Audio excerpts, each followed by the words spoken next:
and wish Happy New Year, although it's almost February. And we are really happy to have you again to our International Development and Innovation Seminar Series. This is the first seminar of 2021, and we are really happy to welcome Carlo D'Ippoliti with us today. He will present, Carlo D'Ippoliti is actually associate professor in economics at Sapienza University of Rome, which is also where I've been trained as an economist, which I'm really happy to have you here. He's the editor of the open access economics journal PSL Quarterly Review and Moneta and Credito. His recent publications include Democratizing the Economics Debate with Routledge, and he went out in 2020, and he will discuss, obviously, this book today. But he also co-edited the Handbook of Heterodox Economics, also for Routledge in 2017, and Classical Political Economy Today with Anthem 2017. He's been the winner in 2018 of the Antonio Feltrinelli Giovani Prize, reserved for Italian scholars under 40 who have achieved results in outstanding originality, independence, and international significance. So in his discussion, he will introduce his new book, as well as having deep thoughts and inspiring thoughts for all of us about pluralism in economics, which, as we all know, is a very hot topic at the moment. And as I was saying, we are, producing new modules for our new curriculum and a forthcoming master's degree in the long term. So we really welcome your thoughts and your suggestions on the insights on that. Just few rules about the presentations that I will share with the participants. Please put yourself on mute, otherwise I will, because otherwise there will be background noise. We have normally a 40-45 minutes presentation, and then we will gather questions for Carlo. And we also have to say that this talk has been recorded and it will be available for playback after. So people who don't want to be featured can ask questions in the Q&A in the chat box and ask to remain anonymous. Without further ado, I'll give the floor to Carlo. And welcome, and I will give you I will warn you about when you have 5 minutes left. Well, thank you, Lorena, and thanks everybody for the invitation and for your interest in my presentation. Are you seeing my presentation right now, the slides? Yes. Okay, so I'm watching myself this in full screen mode. So if you write something in the chat, I cannot read it. However, please interrupt me at any time. So if there's something that you disagree with or you don't understand or any sort of problem, I'm perfectly happy to stop and discuss. I'm more interested in discussing than anything else here. Now, possibly I should start by explaining the title. Why should we have two economics? Well, the reference here is one of the main topics of the book that Lorena was mentioning. That is to say, in more than one country now, France has been an especially clear example recently. There is a debate among those economists that are more critical of the mainstream. We'll get in a second about labeling names and all these sort of problems. Anyway, there is a debate among people that are very unsatisfied with the state of mainstream economics, if we should basically give up debate and start our own discipline in a sense. I made reference to the French case because there it happened a couple of years ago that there was an attempt to create a new discipline in formal terms. Things in countries such as Italy or France tend to be quite formal usually. They wanted to create a discipline called social economics because there are problems that I will talk about, in the way recruitment and promotion, especially in academia, for economists is being carried out in the last few decades. And therefore, it's a legitimate question, I think, to ask whether we still want to play, a game in which there's no level field. My own opinion, as we will discuss later on, is that probably no, it's still too early to think about a secession, but the question is worth discussing, definitely so. So let me start a little bit by looking at the world today. In all countries, basically, especially in all Western countries, there are widespread protests, even though possibly many of the people who are hearing today will be glad of the outcome of recent elections in the US. Still, there has been a long debate about the so-called populist wave. Possibly the latest example would be the no vaccinations movement, the anti-vax. Traditionally, the economists had been quite strongly opposed to these sort of movements, but with a twist, in the sense that I'm just making one example here. For economists, it has often been the case that they tended to define populism, the sort of economic policies that they disagreed with. However, also the reverse is partly true, by which I mean that it's true that often so-called populist leaders don't just have enough of experts, as the famous interview during the Brexit debate said, but they are specifically concerned about economics. I don't know how many of you have heard Go's interview when he said the famous sentence that people of this country have had enough of experts. He was actually referring to the IMF, the Bank of England, and the Institute of Fiscal Studies. So it was really about the economists to some extent.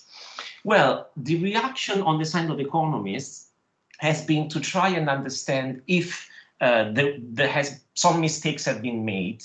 For example, I'm using here a journalist because I don't want to take issue with any specific colleague on this. I myself believe that it's true that, for example, as Martin Wolf is mentioning here, inequality, unemployment are causes of economic malaise, and this could be one of the causes of the populist surge. However, I think there is a major limitation if we just talk about this. That is to say, a little bit of self-criticism on the side of economists would also be required, in my view. So to give you an outline of what I would like to talk today, of what is in the book mostly.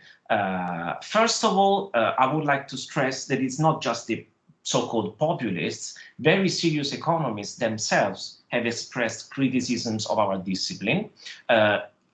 Even more so, of course, scholars who have been engaged in the sociology or the history of recent economics. Even the idea of an idealized, space free of ideology is not a very realistic view of science in general. This I will not talk about today, but it's in the book.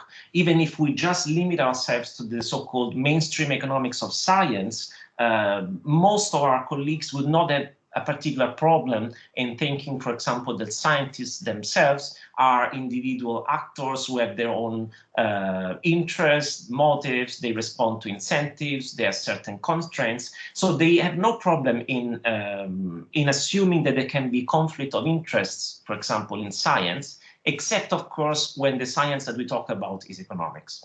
This I will not talk too much today, but of course, if you're interested, we can then discuss it in the Q&A.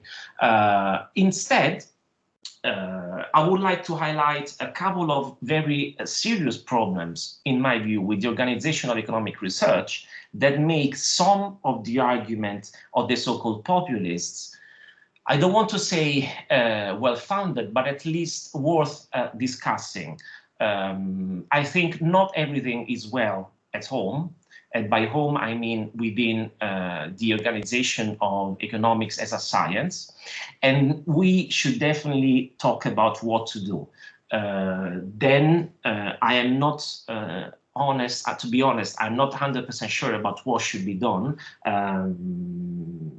Exit is one of the options, as I said before. In my view, it's too early probably to think about that, but it's true that it's a movement growing in many countries. It's not just in France. Even in Germany, there is an increasing number of departments of socioeconomics again.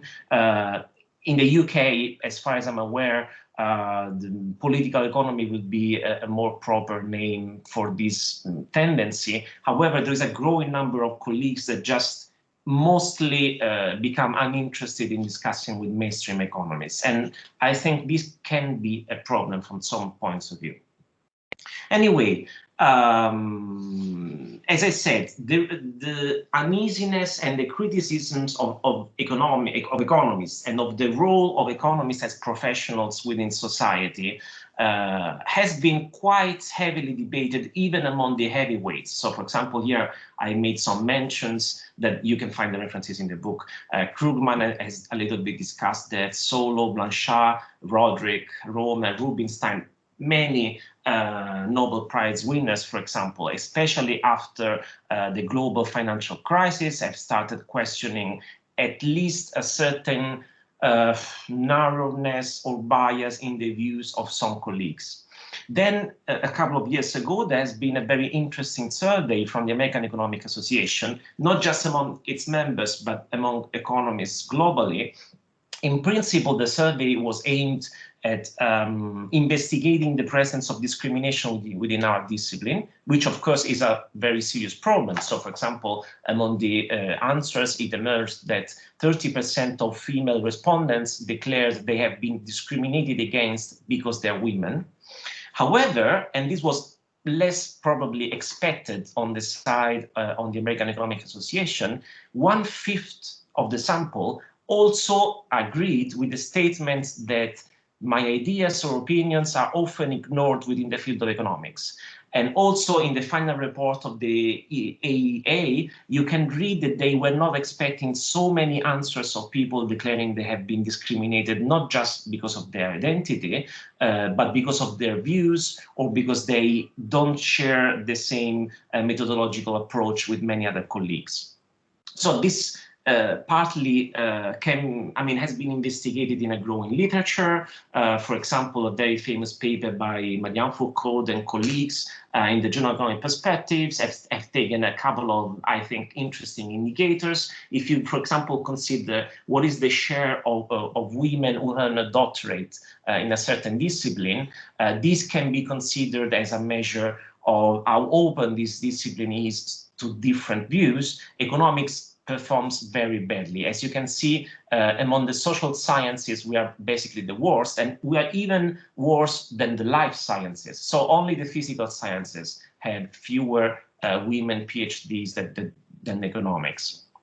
Another indicator could be the extreme inequality within the profession. So, for example, the salaries of the top 10% of economists is something that I think I will never see in my life, as opposed to the median salary of economists, which is actually not that high. So two famous papers within this strand of literature have arisen after a 2017 panel at the ASA, organized by the American Economic Association. You have two prize winners who have said that at the very least there is an excessive focus, for example, when taking tenure decisions or within hiring committees or for promotion purposes, to just 5 so-called top journals. Heckman and Mokhtar have shown that this affects a lot the probability of assistant professors in the US to be recognized tenure.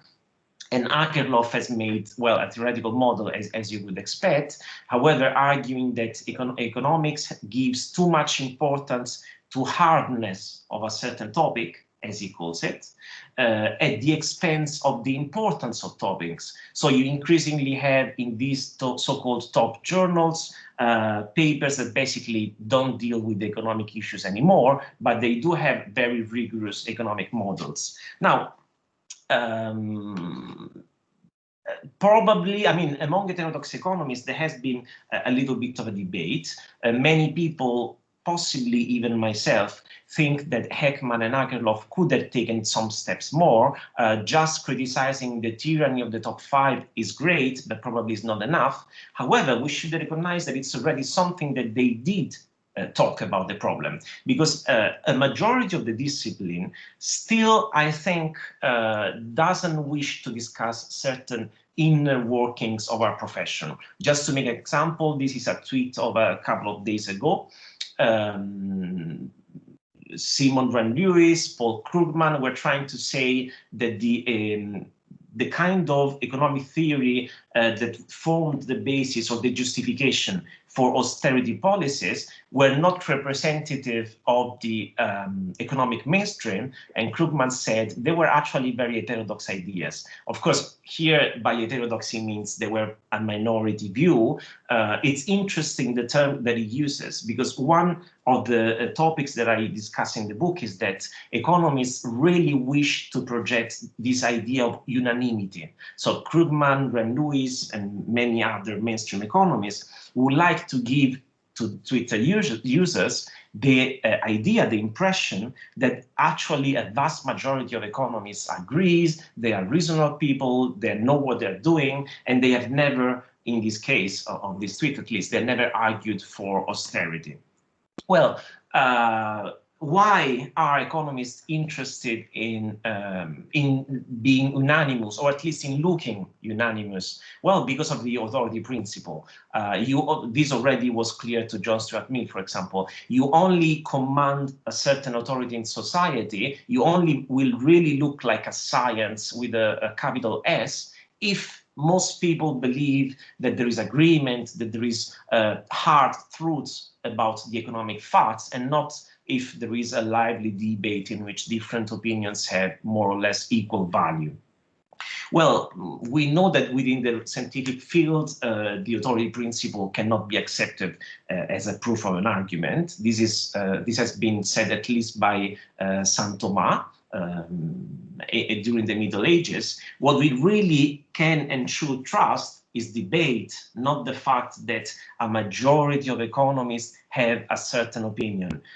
People should trust the economists, and I don't know if they should fully trust the economists, to the extent that the economists can show that there is an open and lively debate within the discipline, that everybody who thinks that they can contribute something will be given a chance to talk, and his or her idea will be discussed, and not because there is a majority view, then people should just trust what these very serious people would say. However, this is my main message for today, and it's also the main message of my book. A fair and open debate, I'm sorry to say, is exactly what the economics profession lacks. So in the book, I use a lot REPEC. That's probably the most comprehensive data set of economic papers. And I'm showing here, for example, the share of comments and replies out of all the papers published on economics journals. So as you can see, during the 70s and possibly also during the 60s, there were at least some years in which a very high number of comments, replies, rejoinders were published. So you would say that if you publish something, for example, on the Economic Journal in the 60s, you could expect that maybe not everybody would agree with you. There could a discussion could arise out of it, and maybe you will have to respond. And so really, there is a scientific debate going on here. But as you can see, since the mid-70s, the share of comments and replies have been drastically falling all along. Today, we are below 4% of all published paper for the so-called top journals. And if you consider all economics journals, it's actually below 1%. So this is really a discipline in which we have stopped debating. Everybody writes paper, nobody reads paper anymore.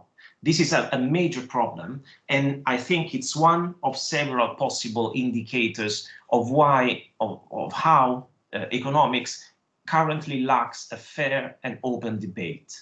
Now, let me jump to the conclusions, and then I will I will try to show you some more arguments about the lack of debate.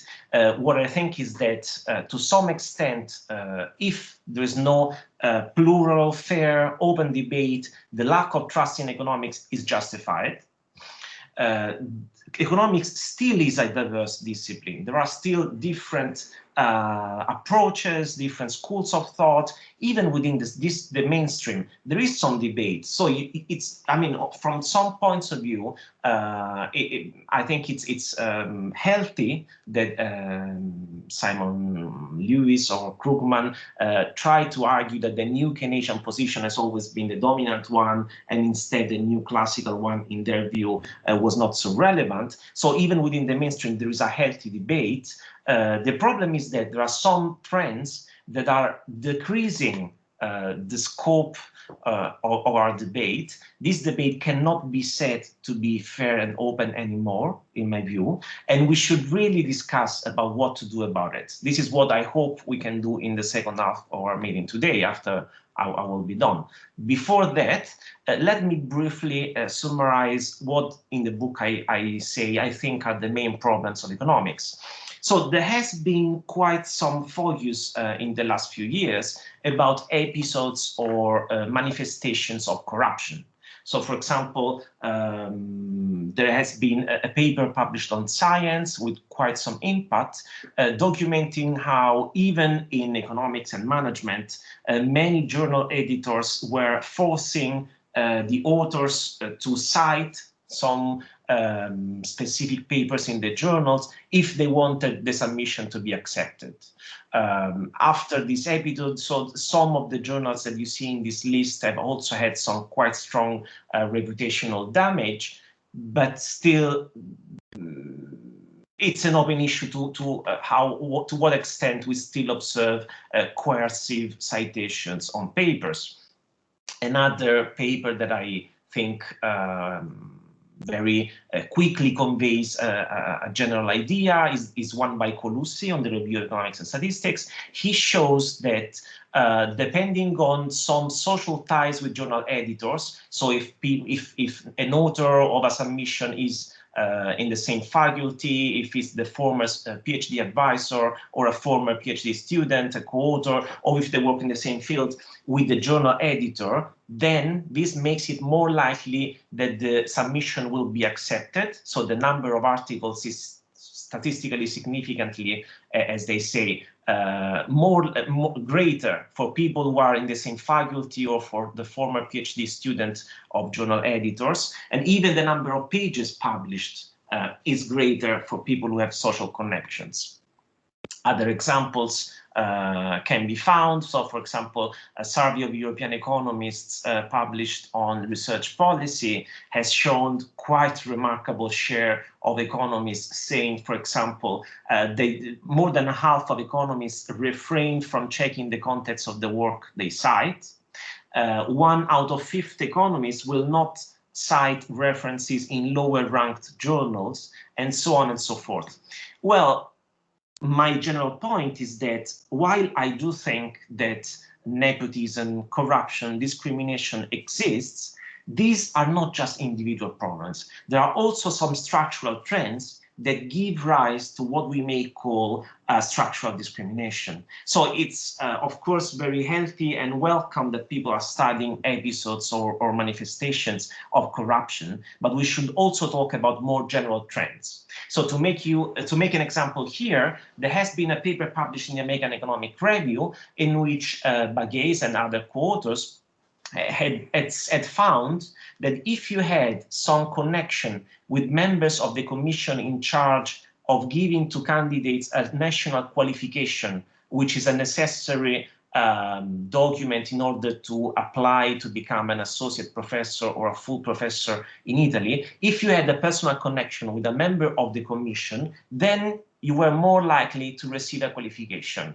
We have used the same data with some other co-authors, Marcella Gorsi and Giulia Zacchia, and we have found that once you consider for some differences in terms of diversity of ideas, So, for example, if you control for the fact that some candidates were heterodox economists, or that some candidates had very wide interests instead of being overly specialized on just their small field, niche, then the significance of connections with the commission in charge of judging candidates just loses relevance.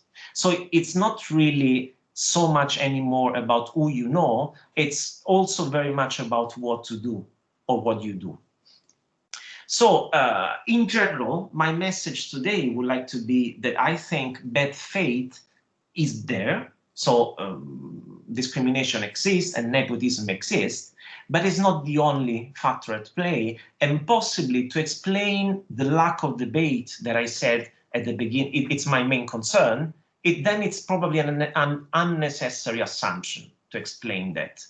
Rather, we could consider two other major factors that can explain, in my view, the lack of a fair and open debate. And this is the increasing rule, I would say, of bibliometric indexes, and in particular of citation counts, and the spread of formal research evaluation exercises in many countries of the world.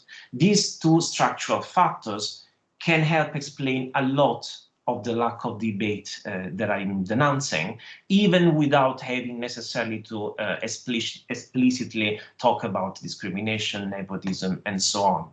So what I do in the book to try and make this argument, I try and document four main trends in the current economics discussion.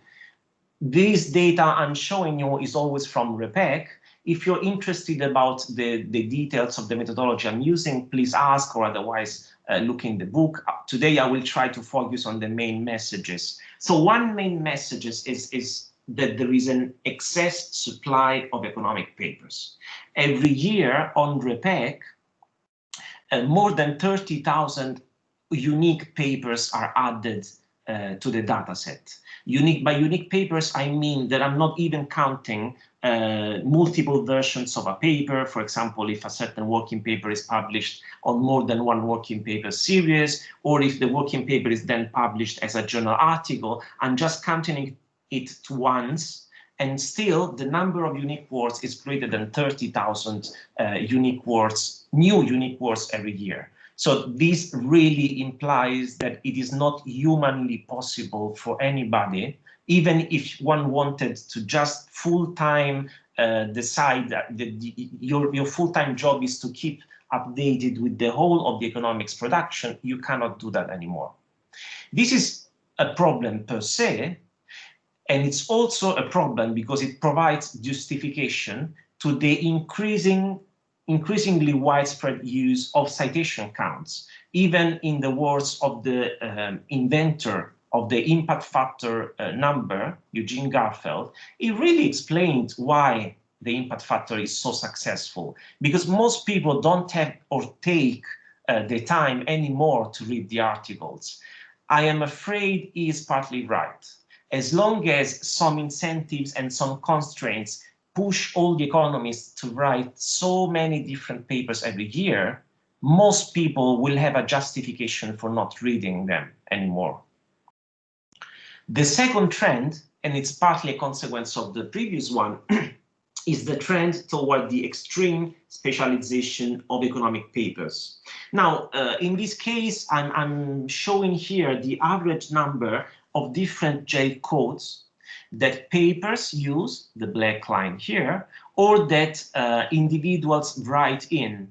It's interesting that you may be aware that among historians of economic thought, there is a discussion about why and when and if economists are really specializing more. So, for example, there is a recent book by Alessandro Roncaglia, or Fine and Milonakis have been discussing this in a 3-book series.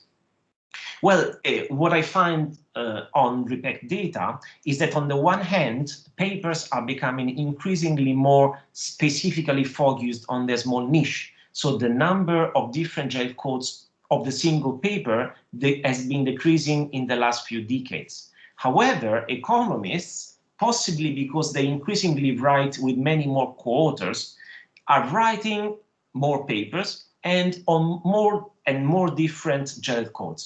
So it's not strictly true that the economists are becoming more specialized. You can easily see people who write paper both in macro and labor economics, for example, but the single paper will be super specialized. This is another problem to the extent that we are, at least among heterodox economists, even trying to discuss interdisciplinarity. Well, already a full disciplinary debate, it seemed to me, would be quite an improvement with respect to the current situation. I'm all in for interdisciplinarity, but the current state of the economic debate is that different fields basically don't talk among them anymore. So we are really a long way from being there. A third trend in the economics literature that I try to document in the book is the excessive hierarchy of the discipline. Even though the share of citations in REPEC that accrue to the top papers, the top country, the USA, the top 1% of institutions of authors have been decreasing in the past few decades, these numbers are still extremely high. So, for example, in REPEC, roughly 40% of citations go to authors based in the USA, still today, almost 1/2 of citations, even though the USA doesn't have even a quarter of the research active economists in this period. So there's a strong concentration of citations to the top. People don't have the time to read anymore. They only focus on reading the top players. And this is especially bad because the top players themselves, so if I only look at the articles published in the top 5 journals, only cite other top cited papers. Basically, in the last few years, you cannot find anymore on the top 5 citations to low cited papers. You can find some citations, well, half citations to people outside of the US, less than half citations to people who are not in the top departments, but still the concentration of citations, so who gets cited by articles in the top 5 journals, is impressive. It really, we are talking about people who are discussing among themselves and they are possibly unaware of the larger world, of what happens and what's been said and written, not just in the global south, but even in, if you want, medium-sized countries such as Italy, or one day, I'm afraid, it could even become the UK. Fourth trend, this hierarchy within the discipline is especially strong, of course, in the division between mainstream and heterodox economists. Now, what has been happening in the past few decades is that heterodox economists have cited a lot of mainstream papers. As you can see, almost 80% during the late 90s, early 2000 years, almost 80% of citations from heterodox economists went to mainstream economists. This, of course, was not the case for mainstream economists, who will cite heterodox economists less than 10% of the times. However, there is a small tendency here to a decrease, in the sense that in the last few years, heterodox economists have become to cite a little bit more each other and a little bit less mainstream economists. Now, when I present this sort of elaborations, there is always the issue, who is a mainstream economist, who is an heterodox economist, and this can give rise to a never-ending discussion about names, labeling, and so on. I must say that when I take this strongly quantitative perspective, of course I'm aware my definition cannot be perfect. So in my perfect world, and I try to discuss this in the book, in my view, the distinction between mainstream and heterodox economists should be based on the general vision of the working of the economic system. On the one hand, you have a marketplace vision in which supply and demand exist at a certain moment in time, they meet, and there is market clearing. and on the other hand, you have a problem of social reproduction. There is the issue of how do you produce different commodities by means of different commodities. There are problems of involuntary unemployment and so on. However, the degree to which this finer distinction can be operationalized when we look at quantitative data on some data sets of economic papers is more limited.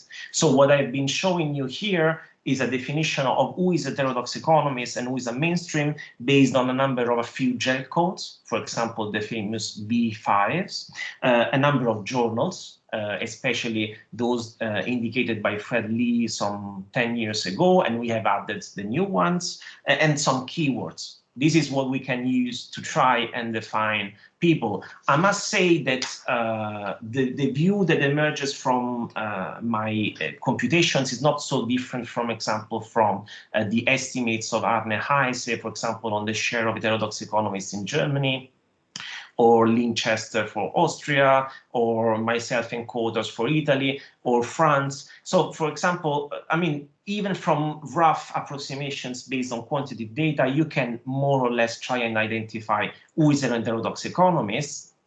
And the picture that emerges when you look at RePEC is this one. So basically, in the old century, now in the 20th century, you had a strong concentration of heterodox people in Europe, in the US, and in Brazil. I've tried to discuss with a couple of Brazilian friends how was it the case that we have such a high percentage in the country. However, percentages and share of heterodox economies were much smaller in other countries, such as in Eastern Europe, Mexico, the rest of Latin America, Africa, and Central Asia. More recently, there has been, on the one hand, an increase in the number of countries that you see on the map. So there are the reach, if you want, of heterodox economics is growing, but the colors are getting whiter and whiter, meaning the share of active heterodox economists in each single country is decreasing basically everywhere. So you could really say that heterodox economies is not in such a great shape at the within country level, even though the number of countries represented is growing over time. Now, as I said, these four trends that I've been mentioning, let me quickly say again, the main trend that they can describe the current economic debate, in my view, are an oversupply of paper, extreme specialization of the papers, hierarchy among the economists, and division between heterodox and mainstream economics. Well, to some extent, I believe they can be explained, as I said before, by two main trends: the increasing role of bibliometric indicators and the existence and enforcement of national research evaluation schemes. This is a main focus of my work. I must say it's still work in progress, so I'm quite open about it in the book. I can try and summarize the state of the art as of today, but I think there's still a lot of work to be done.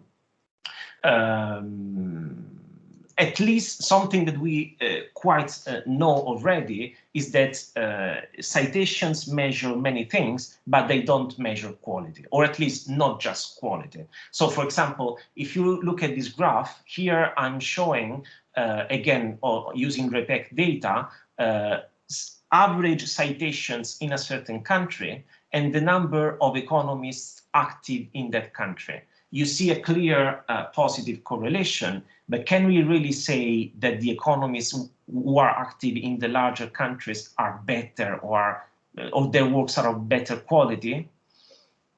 Maybe some of you will go there, but then how do we explain the very impressive correlation that exists, for example, between average citation of all the papers published in a certain JIRE code and the number of works that use a certain JIRE code? So can you really say, for example, that on average paper in labor economics are better than papers on, I don't know, industrial organization?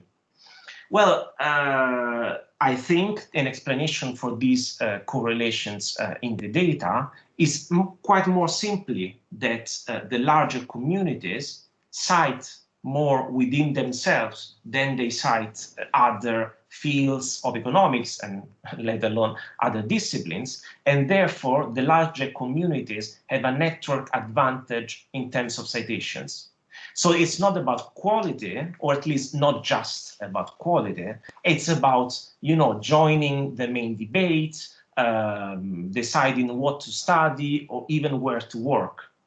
This is especially important in our context today, because as you can, as the word suggests, the heterodox economics community is of course a lot smaller than the mainstream heterodox community, and therefore you should expect heterodox economists to have fewer citations.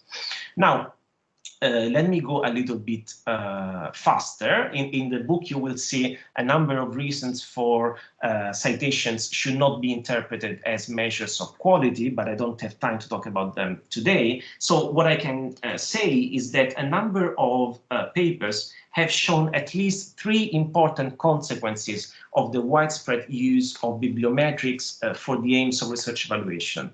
First, it produces discrimination. For example, because for some unexplained reason, women tend to accrue lower citations than men, and therefore, if you just evaluate a researcher on the basis of their accumulated citations, you would, on average, say that women are less able economists than men. Second, it promotes conformism, because as I said, larger communities accumulate more citations, and therefore each single individual has an incentive in joining the larger debates. And this is the third point. The use of citations induces opportunistic behavior.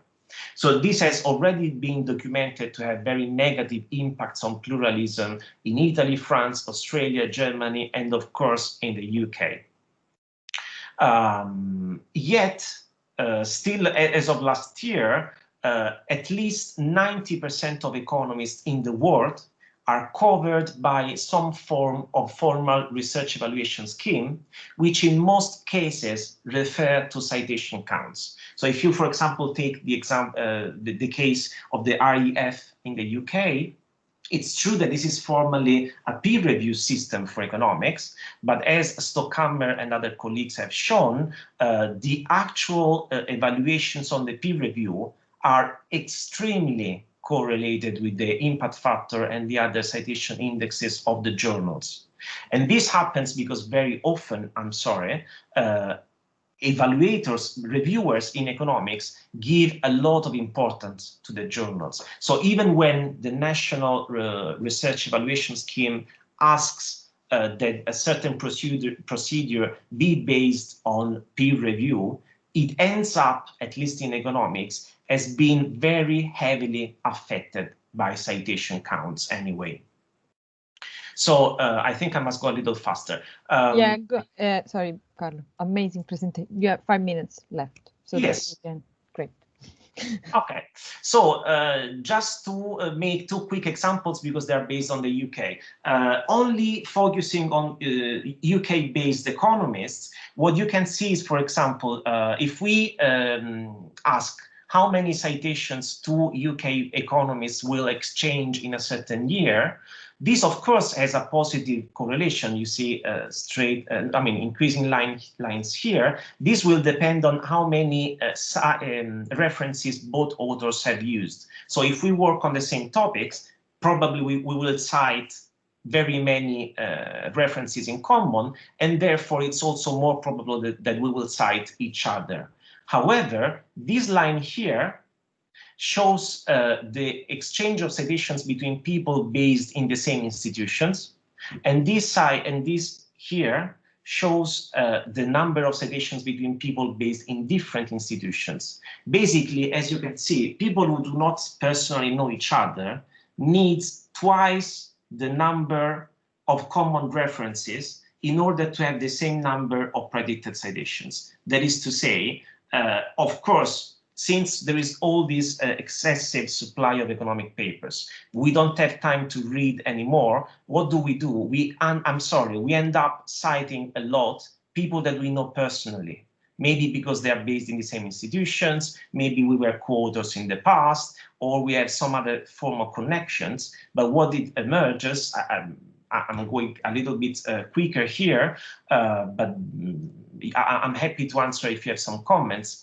The number of citations that an economist receives is very much correlated to how many people this person knows personally. So maybe because they are based in large departments, or because they have written with a lot of other people, or because they have graduated in a very large department, and so on.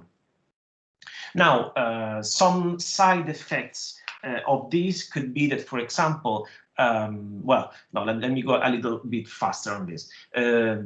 Some side effects are that here, in the book, I try to see what happens in a country before and after a formal research evaluation scheme is introduced. As you can see, well, I recognize that a lot more of work has to be done here, but at least on average, after a country introduces a formal system of research evaluation, citations tend to jump up. People tend to write a lot more papers. And after a while, the share of heterodox economists slightly decrease. Well, this change is, of course, much slower than the other two. But why is that the case? Because in most countries, heterodox economists cannot just be fired. Maybe they will not be hired, but this means that the composition of economists in a certain country changes much more slowly than, for example, productivity or average citations. Also, something that heterodox economists have been doing is this thing here. This is the number of unique works in RePEc authored by mainstream economists and heterodox economists. Basically, as you can see, until the beginning of the 90s, heterodox economists, I was about to say we were as much productive as mainstream economists. Starting from the 90s, however, heterodox economists have started publishing a lot more. I think this is a defensive strategy. So since we know that our publications will be a lot less cited than the publications of our colleagues, and because of the existence of these, bibliometric criteria of a research evaluation, we have tried to compensate on the side of productivity. So we write more, because we know that each single paper that we write will receive fewer citations. However, this means that these terrible evaluation criteria that are in place in most countries since the 90s are making heterodox economists part of the problem instead of part of the solution. Because as I said before, I believe one of the four main problems of economics is the excess supply. And as you can see, per capita, heterodox economists are supplying more papers than mainstream economists. So it is a defensive strategy. Yes, of course it is. However, what is rational at the individual level is not necessarily good at the social level. I do strongly believe that the excess supply of economic papers is one of the main problems to start with, and therefore I'm concerned about this defensive reaction on the side of heterodox economists. So to conclude, and Lorena will be happy, I believe that economists respond to incentives as many others. This is, of course, a little bit of a joke in the sense that this is the typical argument of mainstream economists. But to some extent, it can be said to be true. And therefore, especially the economists most at risk of discrimination. So women economists, the younger or early career economists, and so on, those based in poorer countries, they will have a stronger incentive to join larger clubs. So, for example, not to study what they personally believe would be a very important topic, but rather to enter into certain debates because they think it's more likely that these will give access to certain journals. This is in order to accumulate more citations and to be promoted within formal research evaluation schemes. So these evaluation criteria are shaping the direction of present and future research. And this is a big problem On the one hand, because probably these evaluations of individuals were not expecting to determine the direction of where research should be going. So this is an unexpected result from some points of view, and especially for our aims today, because one of the consequences of these evaluation criteria, for the reasons I said, that is to say, because larger communities are have a network advantage, this is stunting the level of pluralism in many countries. And so we end up with that map of the world that I've shown before, in which over the decades, the share of heterodox economies is decreasing ever more in many, many countries. I would say in all countries of the world. Does this imply that we should just exit the economics profession and ask to be evaluated on our own terms? Well, this seemed to be the majority view among heterodox economists in France, as I said at the beginning of my presentation. It is also something that has been increasingly discussed in Germany and even in Italy. If you think about it, it is an individual answer in the UK, because it's very common in the UK that you will meet heterodox economists in non-economics departments. So, for example, in a business school, in a geography department, in political science, in other places except economics. So at the individual level, yes, it's a defensive strategy. But at the social level, I think it makes even easier for mainstream economists to ignore what we write and what we say. And I'm also possibly a little bit more opportunistic here, but it's worth mentioning, I believe. It is still true that economists carry some authority in the public debate. And if we lose this label of economists, if instead we become social economists, or however you want to call it, I'm afraid we will not be considered as credible consultants or credible experts in the economic policy debate anymore. And this is a risk that we should explicitly discuss. So thank you for your attention. I'm more than happy to answer any comment you may have, and especially any criticism. Thank you very much, Carlo, for this brilliant yet sad and frustrating presentation. And I guess, I mean, personally, I'm not fit for purpose. I'm a woman. I work on industrial policy in Central Asia, so I work on the niche of the niche. But yeah, no, I mean, I guess we will have tons of comments and questions about this. So I just give the floor to the participants. So please raise your hands. Smita has already a question. I think she wrote something on the note on the chat box. But yeah, Smita, the floor is yours. Yeah, should I just go ahead? Yes. Hi, Carlo. That was terrific. And I've seen pieces of this before, but I always love it. So really wonderful. I have a comment and a question. The comment was that, you know, if you recall at EP, Jeff Hodgson and I in keynotes had very different responses to this issue. On the one hand, and I'll just summarize this for the audience, which is he was very clear that if you did not stay in an economics department and by hook or by crook remain in one, the game was effectively lost.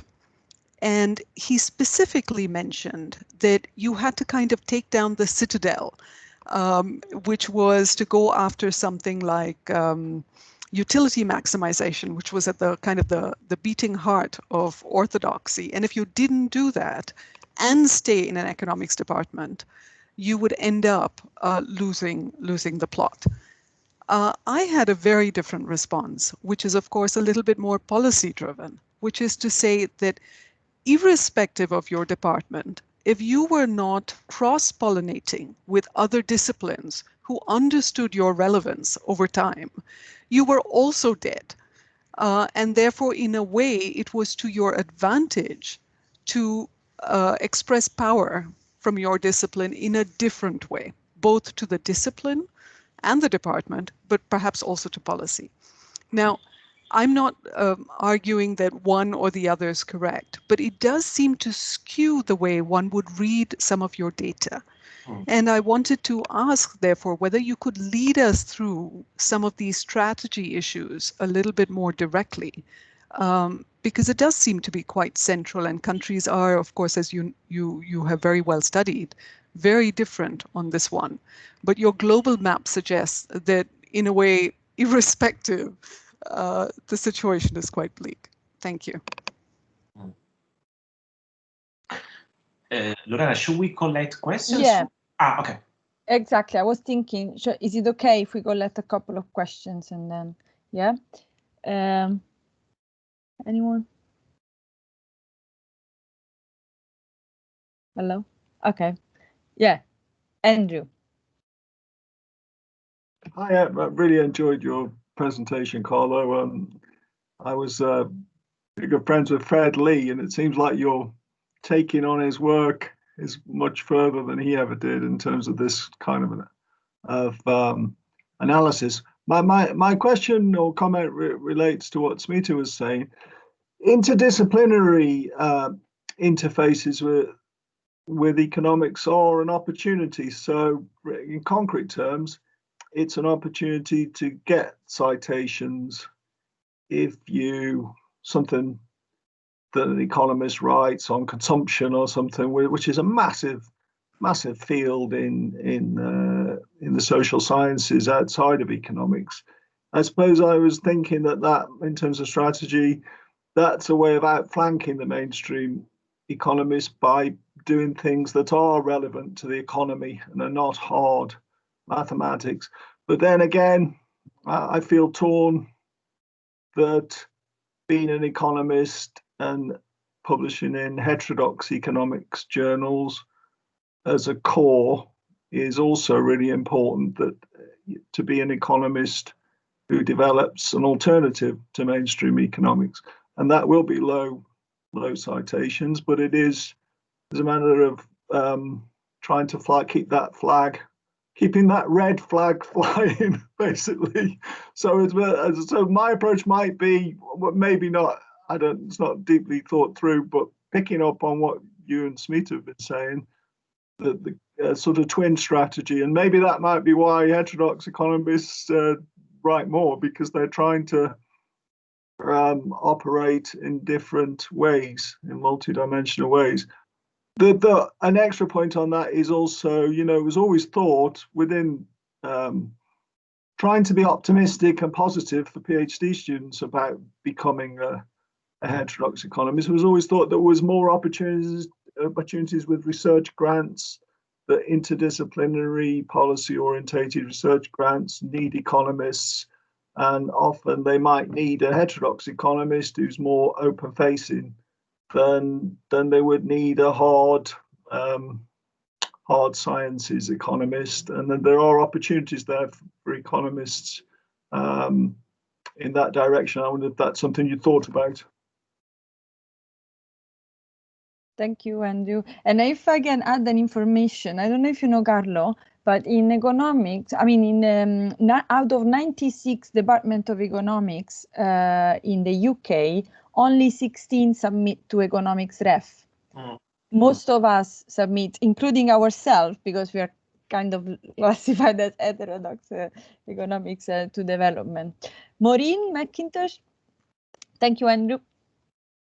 Hi. It's a bit of a vague thought, really. It's a bit picking up on Smita's comment on policy, but I was interested in Brazil, your big outlier, and that's got this very deep tradition of heterodox economics, but it's also got a very deep tradition of interdisciplinary work related to policy in big areas. I mean, the one I know best is health, and where health economists, are expected to know stuff about industry, whereas most health economists in the world aren't. So that there are kind of different policy expectations over the long term in Brazil, and also, of course, it's because it's Portuguese. There's been a little bit of a language war around it, which they're very conscious of and talk about a lot. So I don't know if there are any lessons from this, but it's been quite interesting how, you've had a sustained, in Latin America in general, but very particularly in Brazil, you've had a sort of sustained club of what other people call heterodox work, but which in some sense is policy mainstream in Brazil. What it teaches us, I'm not sure.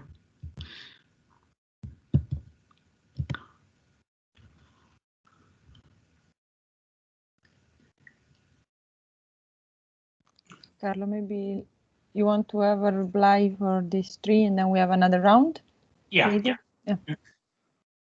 So, well, first of all, thanks for your interest. Let me try to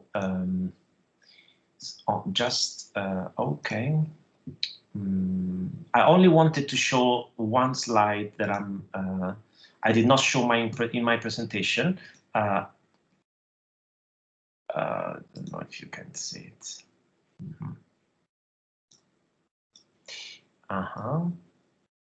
So, yes, hopefully you can now, right? So if you compare, this is the impact factors of journal average, not the median, sorry, not the average, the median impact factor of journals by discipline.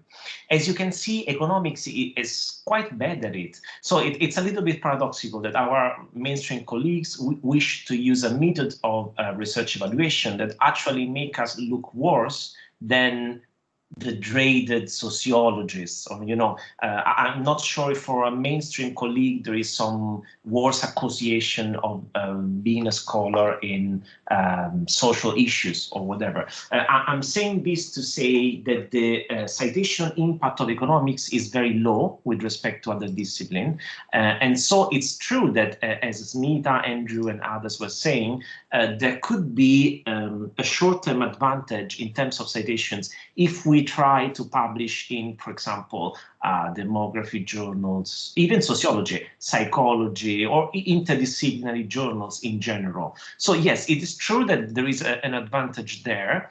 It's also true that, as Andre was mentioning, however, that I believe if you want to create a community and to sustain an exchange, for example, between approaches and schools of economics, then it's quite important that our works are not dispersed too much, and that in a sense there is a group of journals in which we can basically recognize and that we might actually read sometimes. So I'm all in for interdisciplinary approaches, yes. I also think it will be individually useful to publish in non-economics journals, even just, to play a little bit the game. However, for the aim of community building, I also believe it's important that we stay, at least in terms of publication outlets, within certain ranges where people can recognize what they're reading, and even, without, they can randomly stumble into an interesting paper because they know that in a certain journal there could be interesting papers. So I think it's a little bit of a trade-off. Yes, as Andrew was saying, this could imply that we will have to write even more if we followed Smita's advice. We will have to write a little bit on other disciplines journals and a little bit in our own for the two different aims. But I don't believe for the moment this is driving the numbers that I've shown, to be honest. I think that heterodox economists are writing a lot because they are more productive, not just because of this attempt of targeting different communities. Also, something that I have not mentioned in my presentation, so to answer to Smita's question, if I could elaborate a little bit more about the strategic options. So, in my view, the Brazilian example that was also commented before is quite interesting. When I have tried to investigate a little bit how is it that Brazil has such a high percentage of heterodox economists, from some colleagues, I haven't personally studied it, so I'm only reporting here secondary research. But it appears that a very important role has been played by external funders, in particular the Ford Foundation. In opposition to the previous military dictatorships, it appears that the Ford Foundation has actually provided funding to many economics faculties by specifically asking them to keep a pluralist attitude.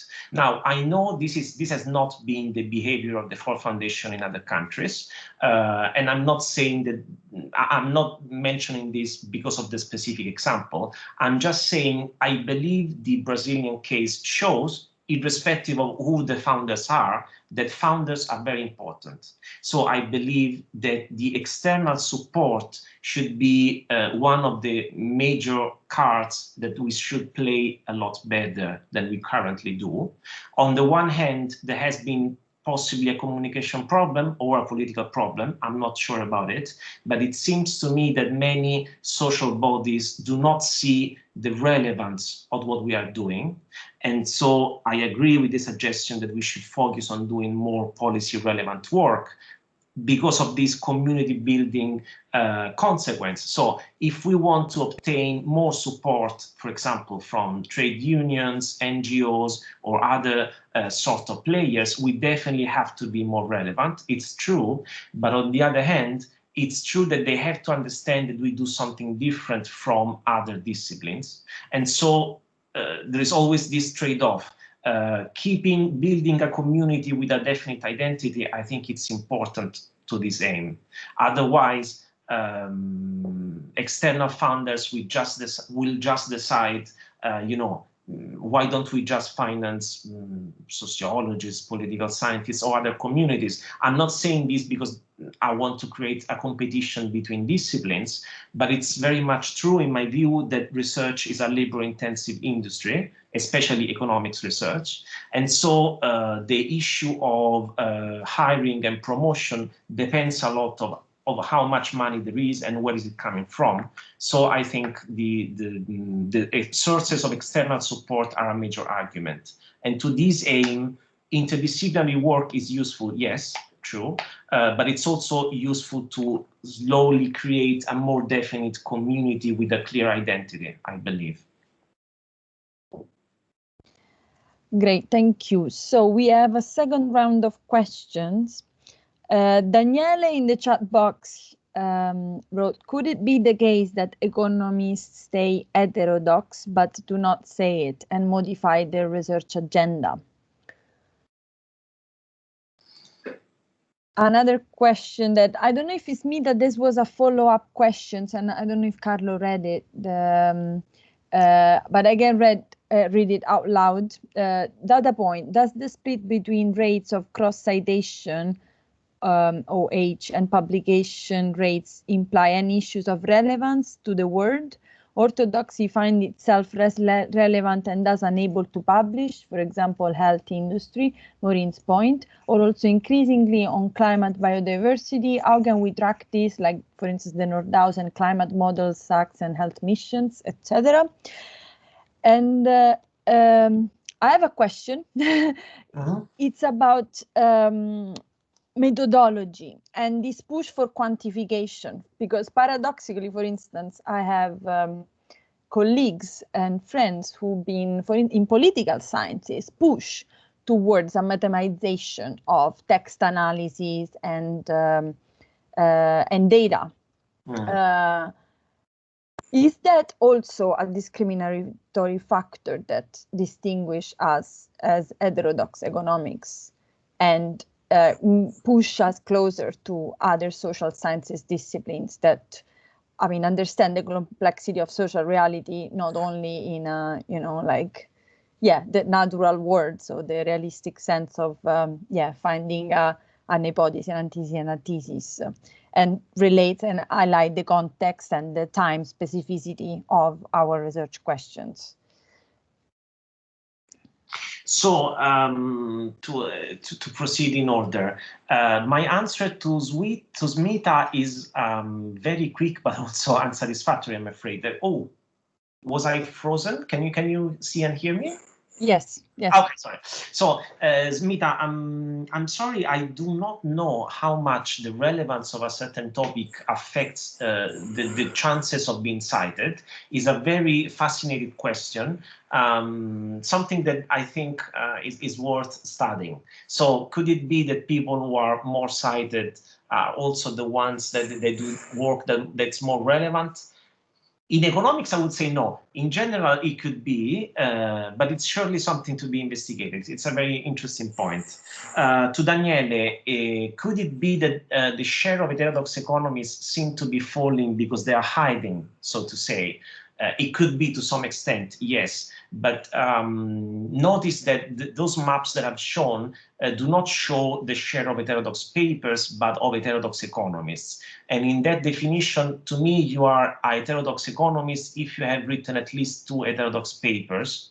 So even if you start, playing around and trying to change your gel codes, B words, whatever, in order to publish in different journals, I think the 2 publications criterion is large enough that most people will still be there. So I cannot be sure that the sort of people that I'm defining heterodox would define it as heterodox themselves, but I suspect the error or the bias will not be so large in most cases. But at the paper level, I agree. In many papers, you will not notice or you will not say that somebody is a heterodox economist until you read the paper, because many people, of course, are trying hard to hide themselves. This is true. To Lorena, the method, partly yes, and I see where your question is coming from. But I also believe that to some extent, well, okay, so to start with, I've taken a very quantitative approach in the book, in the presentation, well, not with econometrics, but at least with very many statistics, because this is a language that mainstream economists understand, and I want to show them that, what we are talking about here is relevant and it's true. But on the other hand, I will say it's true that they are intolerant of qualitative methods, and it's a problem. Yes, it's part of the biased and closed debate that I'm trying to denounce. But it's also true, in my view, that this idea that the empirical turn is something new is vastly overstated. At least since the German historical school, well, no, even with Petty, in the 17th century, economists had been trying to say that they are empirical and all the others are not. So in my view, this is really not something true. There is a paper by Baumol saying that the empirical turn was at the end of World War I. So every number of, I don't know, X decades, economists will start saying, oh, we have understood the lesson. Now we are empirical and we are not ideological anymore. I would just ignore these sort of statements. Yeah, no, it's a nice point. I mean, yeah, but your use of quantification is kind of to validate empirical data when you have data not invented it out of forecasting. Yeah. Andrew, you have another question? And yes, we have 15 minutes left. So, guys, if you want to ask your last questions, please write in the chat box or raise your hands. Andrew? Yeah, it was just a follow-up about the interdisciplinary issue. You were talking about heterodox economists publishing in interdisciplinary journals that weren't economics journals, which would make sense. But also, I think there's quite a lot, and increasingly so, there's a lot of interdisciplinary work within heterodox journals, heterodox economics journals. I think maybe because of a lot of economists, partly because a lot of economists work, as you were saying, outside of economics departments, but also because of the sort of postmodern turn, the importance of philosophy and the social sciences. So I just wondered if you'd done any work or about, in heterodox journals, would the most cited articles be from outside of economics, or would they be within heterodox economics?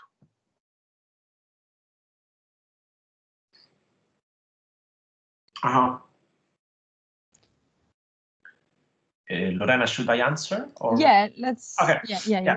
So also to this specific question, I don't know personally. So it's again something that I will check on the data. If you want, I'm happy to reach out and maybe write later on after I can see a little bit more at the data. However, something that I would like to ask all of you, anybody, I don't know, one personal sense of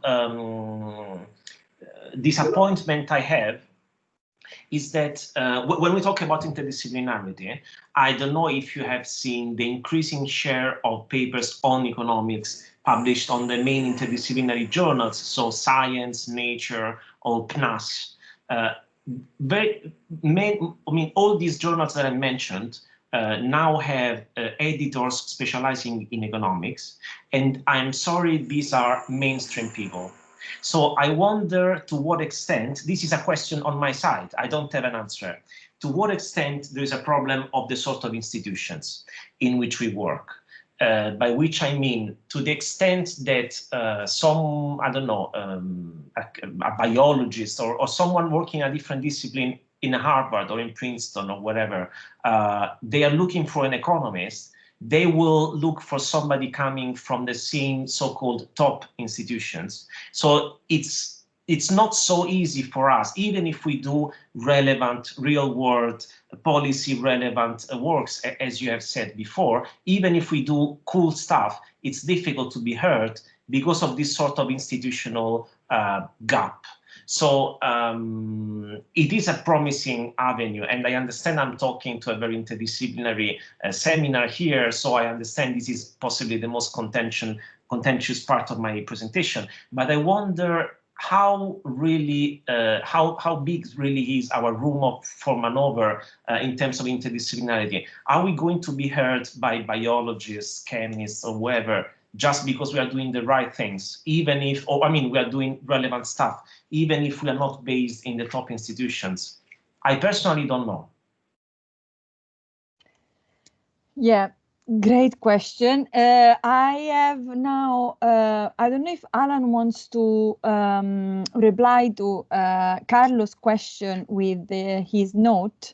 I have also Pedro has a question and Mark. So how do we want to proceed? Let's. Is it okay if Pedro and Mark intervenes now, but also assimilates what Alan has been writing? And I don't know if you, Alan, wants to summarize what you wrote, or you just want me to read this. Yeah, Alan. I was just interested in what seems to be the increasing trend of some economists publishing in natural science journals, where I guess inevitably the scientists who read that will think these people are representative of economics in general. But the only names I've seen in there are fairly mainstream economists, even though you kind of hope that this is a clean slate, and because so much heterodox work is, especially in health and environment areas, so relevant to what natural scientists are doing, they would have equal access. So I'm just wondering how much is known, how much has been studied about which economists are getting into the natural science journals. Is that closing the gap with the heterodoxy, or actually widening it between the mainstream and other approaches? Yeah, and then Pedro and Mark. Hi, yeah, my name is Pedro. Thank you for the presentation, very interesting. I'll try to be brief. I have a question regarding the use of big data nowadays. What do you think? Do you think this is another round of empiricism? And because then usually the trend is to dismiss theoretical issues just because we have this huge amount of data. So it doesn't matter anymore if you're orthodox or heterodox. What do you think about that? And I have a very short comment on the Brazilian case. You mentioned the military dictatorship in Brazil, but even during the military dictatorship, there was space for heterodox economists, because it was contrary to the other dictatorships in the region. They had a very strong developmental aim. So that might still explain why there's so many in Brazil and not so many in other countries like Chile, for example. Very liberal dictatorship. Thank you. And then Mark? Can you hear me? Yes. Okay. No, I just wanted to go back to this issue of method that you raised, because people use this term quantitative in a quite in different meanings, you know, kind of the empirical and the quantitative. I always found that economics and econometrics has become very much a fascination with the mathematical aspect of econometric method. That and that actually you often find that there's very little interest in the data themselves. In other words, there's a strong interest in the models and testing them against a number of data, but you don't find that, you know, the kind of approach of approaching empirical data with theoretical questions and exploring the quantitative data doesn't play so much of a role in econometrics at all. You know, and I think that's also one of the reasons why you get that very strict division between the quantitative and the qualitative analysis. If you look from empirical evidence as both having quantitative and qualitative aspects, and if you approach it with theoretical questions, is the exploring of the data will guide you to both and try to seek you to integrate them. In econometrics, the issue is to go away from that integration rather than to go towards it. And that also makes it so difficult to go for interdisciplinarity.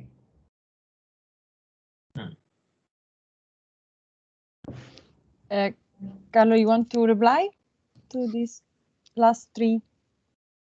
Yeah. So to Alan, I didn't notice that you were writing basically similar observations of what I was saying before.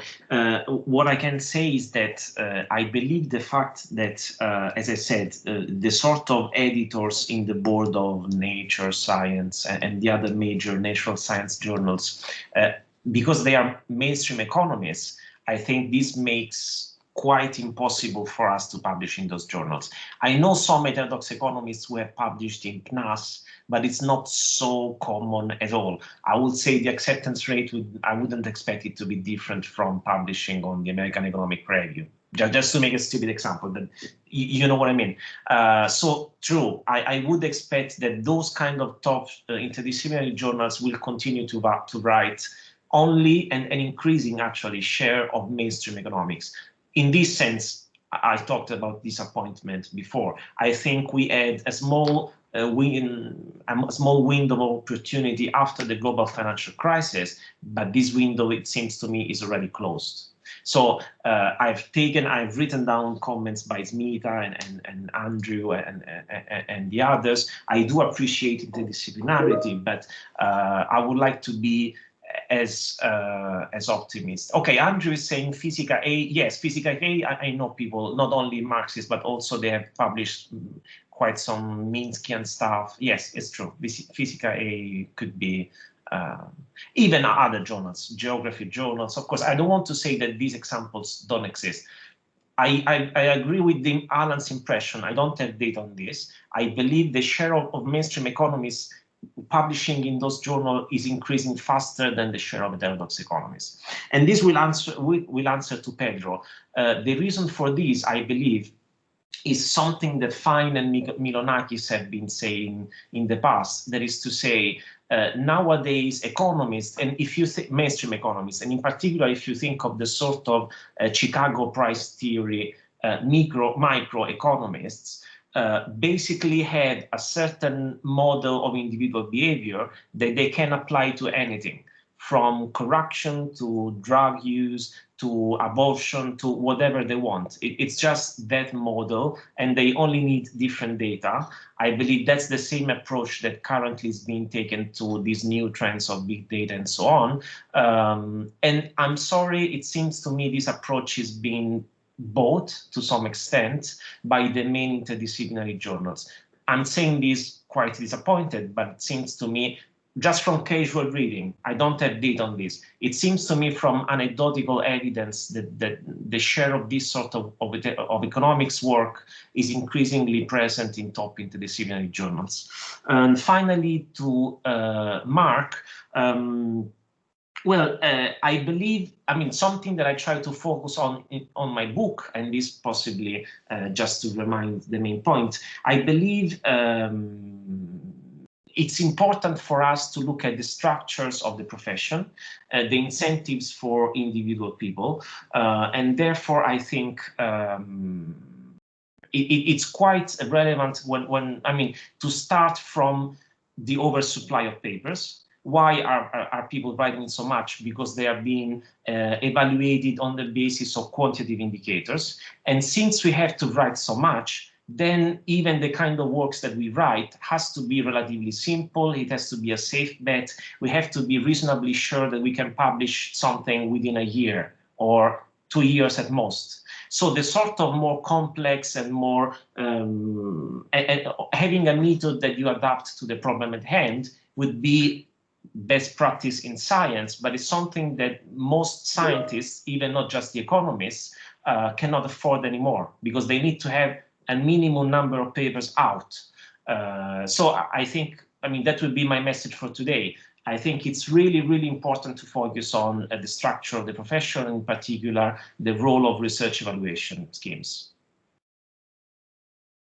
Thank you very much, Carlo. Unfortunately, our time is almost over. But to reply to your question, I mean, I don't have an answer about the interdisciplinary. It's true that you actually, you landed in a very interdisciplinary institutions. And one of the reasons is why we don't have big departments.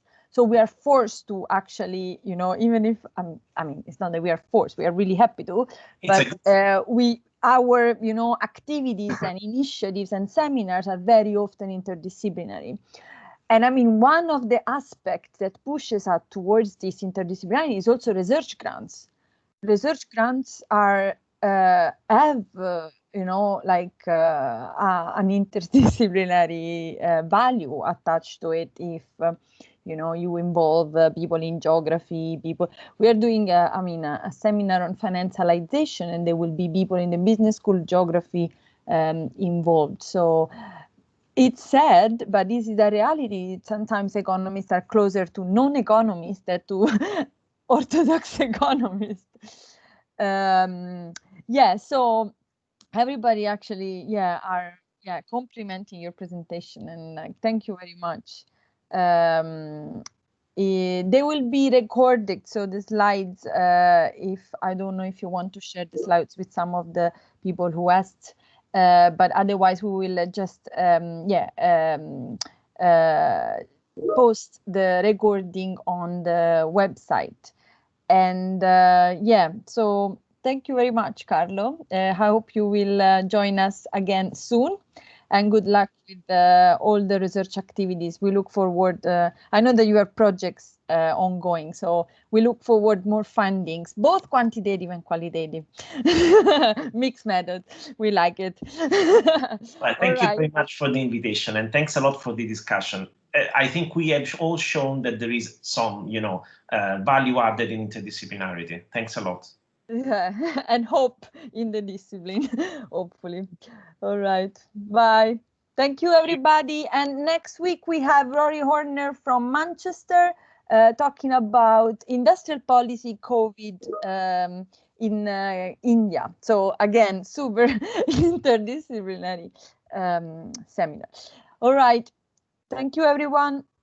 Bye.